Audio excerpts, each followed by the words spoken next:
Why is Energy Networks Association here at COP26? We're here for a couple of reasons. Both of our sets of members on the gas and electricity side are right behind the net zero transition. And we're at the centre of the energy system. So we represent the wires and pipes. We connect all of the renewables and low carbon technologies.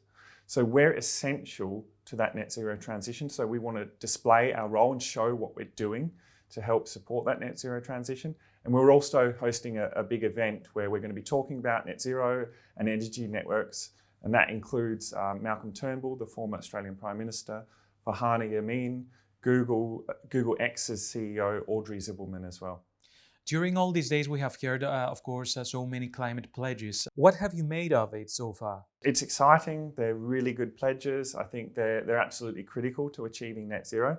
But a lot of them are still relatively high level. So while they're really important, and that's a really good starting point, we need to see the next level of detail, the implementation plans behind them to really drive towards it. What about the Energy Networks Association members? What they are doing to decarbonize their practices? Yeah, so we represent the gas and electricity networks, the wires and pipes, and they're all behind net zero. So what we've done is we've set up 2 key future networks projects that is going to deliver that net zero transition. On the gas side, we've got our Gas Goes Green project, which is looking at delivering the world's first ever zero carbon gas grid. And then on the electricity side, we've got our Open Networks program, which is effectively looking at delivering the smart grid and delivering the government's smart systems and flexibility plan. And that actually includes local flexibility markets and setting up these local markets at a local level. And at the moment, they are the world's largest local flexibility markets. So we're driving that forward under that program. What is your role in the net zero transition?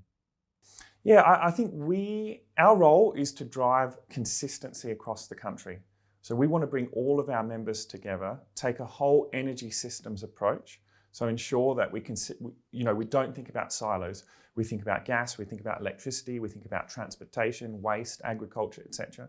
Our role is to bring these entities together, make sure that they collaborate, innovate, and help deliver it in a consistent manner across the country so that no area is left behind and that customers ultimately get the same experience no matter where they are in the country. How will you invest to cope with the need for more EVs and heat pumps? Yeah, there is going to be a lot of additional demand coming onto the networks from those sorts of low carbon technologies. So what we do, we think about it as a bit of a 2-pronged attack. You have to look at flexibility.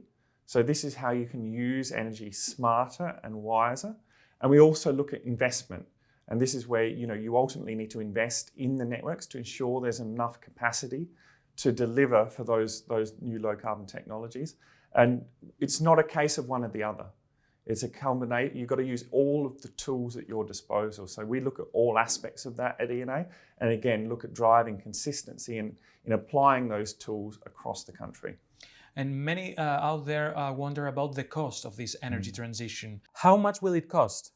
Yeah, I mean, that's a really good question. And I guess no one knows for sure yet how much it's going to cost. And it really depends on a lot of the policy positions that we haven't heard about yet. So, for example, what's going to happen with heating?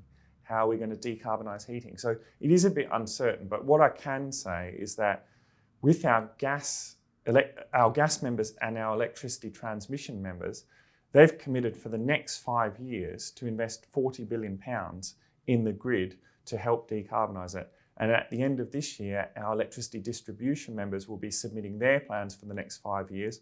We don't have the final figures yet, but it's going to be a similar order of magnitude.